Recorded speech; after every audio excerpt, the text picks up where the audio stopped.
Negi house मतलब पार्थ का घर, पार्थ हाउस। और कहानी में जब हम पार्थ हाउस के बारे में सोचते थे, पार्थ का घर कैसा होना चाहिए, तो काफ़ी क्लैरिटी थी हमें स्क्रिप्ट पे ही कि हमारा वो लोकेशन कैसा होगा। बहुत कम बार ऐसा होता है कि आप जब किसी लोकेशन पे पहुंचे तो आपको उसको उस पे काम ना करना पड़े। आपको पता है कि आपकी सारी चीज़ें बहुत वहाँ पे बहुत बेसिकली जैसे आपने सोचा था, जो आपने विजुअलाइज किया था लिखते समय या बनाते समय, अगर वही चीज आपको मिल जाए। सो वही हमारे साथ हुआ नेगी हाउस को लेकर। जब हमने पहली बार सुंदरबन लोकेशन को देखा, सो वी जस्ट न्यू कि हाँ दिस इज इट, यही है पार्थ का घर। पार्थ यहीं पे बड़ा हुआ है और यहीं पे बड़ा होगा। पुराना घर, बहुत ही खूबसूरत, पहाड़ों के बीच बसा हुआ एक अकेला घर, और उस घर के आसपास कुछ भी नहीं। दूर तक उस घर के बाहर से जब आप खड़े होते हैं तो आपको वादियाँ दिखती हैं।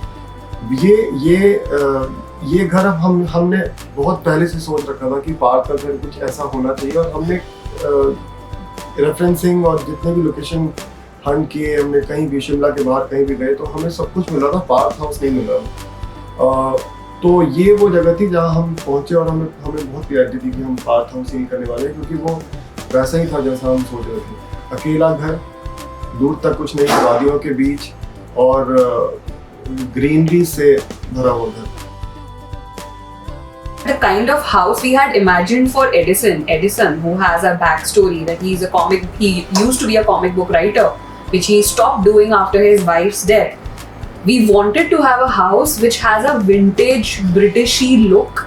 And again we got lucky that while we had taken out references, और जब हम actually में location देखने गए, it was the perfect location. And the best part about the location was that room, जो सीढ़ियाँ नीचे करके हम ऊपर जाते हैं जॉनसन के स्टडी रूम में। That we think is actually the best part about Edison's house. Correct. वो हमारे लिए बहुत बड़ा चैलेंज था, क्योंकि हमको उस घर में एक ऐसी जगह चाहिए थी, एक ऐसा कोना चाहिए था जो छुपा हुआ हो, जहाँ पे एडिसन अपनी चीज़ें छुपा के रखते हैं। और हम बहुत श्योर थे कि हमें ये लोकेशन बनानी ही होगी। हम कहीं भी एडिसन का हाउस अगर शूट करेंगे तो हमें ये लोकेशन अलग से बनाना होगा।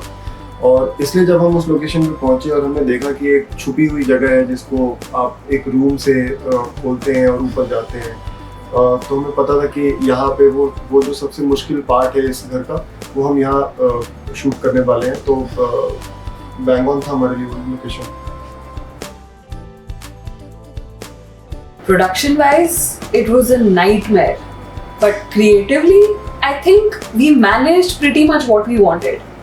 This is also one of the references that this is how the school should look like. Parth का school ऐसा दिखना चाहिए, because again, this is a vintage school. This is not a school of 10 साल पहले या 20 साल पहले। ये भी ब्रिटिश के ज़माने से चलते आ रहा स्कूल है, जहाँ पे पार्थ के फादर अर्जुन नेगी भी पढ़ चुके हैं।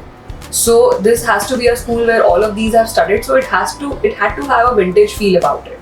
सबसे बड़ा चैलेंज इसका पहला सीन ही था, क्योंकि शिमला आप आउटडोर में शूट करने गए हैं, आपको शहर के बारे में कुछ खास पता नहीं है, और आपको एक सीन है जिसमें आपको 1000 बच्चे चाहिए, और वो बच्चे आएंगे कैसे, उनका अरेंजमेंट कैसे होगा, क्या वो टाइम से पहुंच जाएंगे, क्या वो टाइम पे पहुंचेंगे या नहीं पहुंचेंगे, क्या उनके यूनिफॉर्म्स होंगे या नहीं होंगे।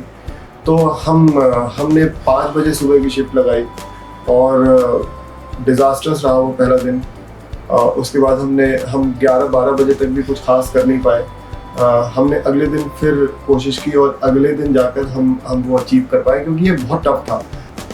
लेकिन वो सारी मेहनत, जब आप वो ब्लॉग देखते हैं, जब वो ब्लॉग खुलता है और आप वो असेंबली का सीन देखते हैं, तो आपको लगता है कि वो सारी मेहनत, स्लीपलेस नाइट्स। एक और चैलेंज था, भीममुक्तेश्वर जो शहर है और शिमला जो शहर है, वो दोनों बहुत मिस्टीरियस शहर है। With in a span of 30 second धूप आती है, और फिर वो धूप जाती है और बादल आ जाते हैं, सडनली ओवरकास्ट हो जाता है, सडनली धूप आ जाती है। So that has also been one of the nightmares while shooting in that city. Indus hospital वो हॉन्टेड था ना? पता नहीं, हॉन्टेड था। लेकिन जब हम लोग इंडस हॉस्पिटल पहुंचे, तो रेकी के दौरान जब हम वहाँ पहुंचे थे, तो हमें बताया गया कि वो हॉस्पिटल 5-6 साल से बंद, 7 साल से बंद है। और वो घने जंगल के बीच में है। और जब आप उस हॉस्पिटल में पहुंचे तो आप वहाँ की चीज़ें जिस तरीके से रखी हुई थी, करीने से लैपटॉप खुला हुआ है, कंप्यूटर्स रखे हैं वहाँ पे, वो जो होता है कैलकुलेटर्स वहाँ पे रखे हुए हैं, ऐसा लग रहा था कोई अभी कल ही यहाँ से कोई काम करके गया है। तो बहुत ही मतलब डरावना मंजर था वहाँ पे, और हम लोगों को सोचने में टाइम लग गया कि हमें यहाँ शूट करना है कि नहीं करना है। और हम एक्चुअली वहाँ जाके वहाँ की बैक स्टोरीज इमेजिन करने लग गए कि ऐसा यहाँ पर क्या हुआ होगा, अचानक क्या हुआ होगा कि सब ऐसे छोड़कर लोग भाग गए। मतलब पेपर्स अगर टेबल पर पड़े हैं तो वो पड़े हैं, पाइल अप करके साइड पे भी नहीं जमाए गए कि हाँ अच्छा चलो सेटअप कर देते हैं, nothing, everything was just like कि जैसे सडनली कुछ भूचाल आया या भूकंप आया और लोग ऐसे ही छोड़कर भाग गए। और हम ये भी सोचते थे कि इतनी सारी चीजें रखी हुई, ये चोरी क्यों नहीं हुई? जब ये हॉस्पिटल 7 साल से खाली पड़ा है और बंद है, तो ये सारी चीजें यहाँ क्यों रखी हुई? तो ये सारी चीजें थी। ये तो खैर ये एक अलग ही होता, बट क्रिएटिवली CRC उससे ज़्यादा अच्छी जगह हमें CRC के लिए नहीं मिल सकती थी, क्योंकि वहाँ बहुत एक तो सब कुछ अपने कंट्रोल में था, चीज़ें बहुत कंट्रोल में थी और बहुत सारी चीज़ें वहाँ पे अवेलेबल थी। और हमें एग्जैक्टली जैसा CRC हम सोचते थे कि एक ऐसा हॉस्पिटल जो 100 साल पहले बनाया गया है और जंगलों के बीच में है, जो आम जनता से, शहर के भीड़ भाड़ से दूर है, ताकि वहाँ पे जो भी चीज़ें हो रही हैं वो बहुत इंटरेस्टिंग कैरेक्टर अपने आप में CRC हमारी कहानी कहने के लिए, जहाँ पे ह्यूमन ट्रायल्स होते हैं, जहाँ अर्जुन काम करता है, जहाँ पे हम पहली बार श्रीमन को दिखाते हैं।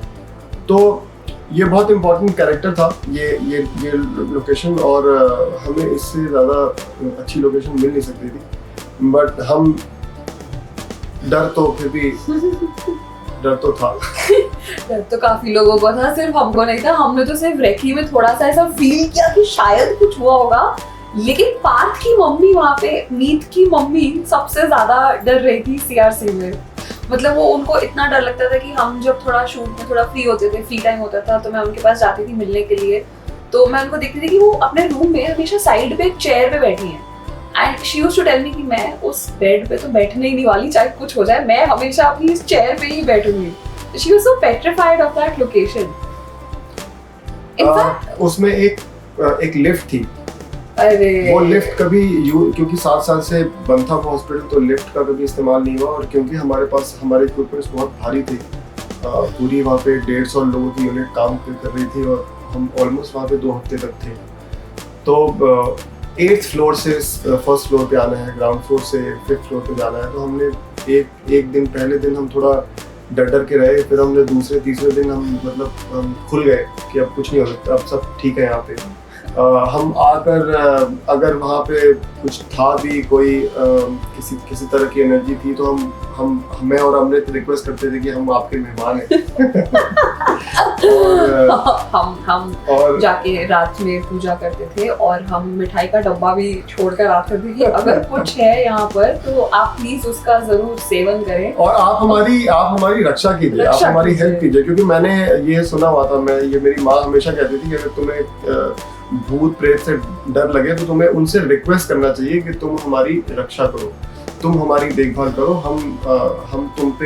हम तुम्हारे आसरे हैं। तो वो फॉर्मूला हमने वहाँ भी अपनाया, और वो फॉर्मूला शायद हमारे काम आया। सबसे डरावनी रात थी CRC की आखिरी रात, क्योंकि उस दिन फुल मून था, और उस दिन कुछ स्पेशल फुल मून था ना। It was a special full moon, अभी मुझे याद नहीं है। स्पेशल फुल मून था, और काफी कुछ हुआ भी काफी कुछ हुआ उस दिन। तो शूट के दौरान यूनिट में एक दूसरे से लड़ जाना, किसी क्रिएटिव रीजन से एक दूसरे पे चिल्ला देना, रात के 3 बजे, ये सब बहुत आम बातें होती हैं, ये हमेशा होता है। लेकिन क्योंकि वो CRC में हो रहा था, तो हमारे लिए वो काफी स्पेशल था, और हमें लगता था कि ये ऐसे ही नहीं हो रहा है, इसके पीछे कोई रीजन है। सोचो रात के 3 बजे, वो भी मतलब ठीक है दिन में झगड़े हो रहे हैं वो तो लाजमी है, मगर रात के 3 बजे ऐसा क्या हो रहा है कि मतलब चांद एकदम अपने फुल स्विंग में है, फुल मून, और 3 बजे झगड़े हो रहे हैं creatively. But we were rest assured कि चलो कोई बात नहीं, आज आखिरी दिन है। बट वो शूट बहुत अच्छा रहा, और उससे ज्यादा अच्छी लोकेशन हमें मिल नहीं सकती थी। और जब आप देखेंगे तो आप रियलाइज करेंगे कि वो कितना ज्यादा इनटू द कैरेक्टर है वो पूरा location. So we were really blessed to have that location.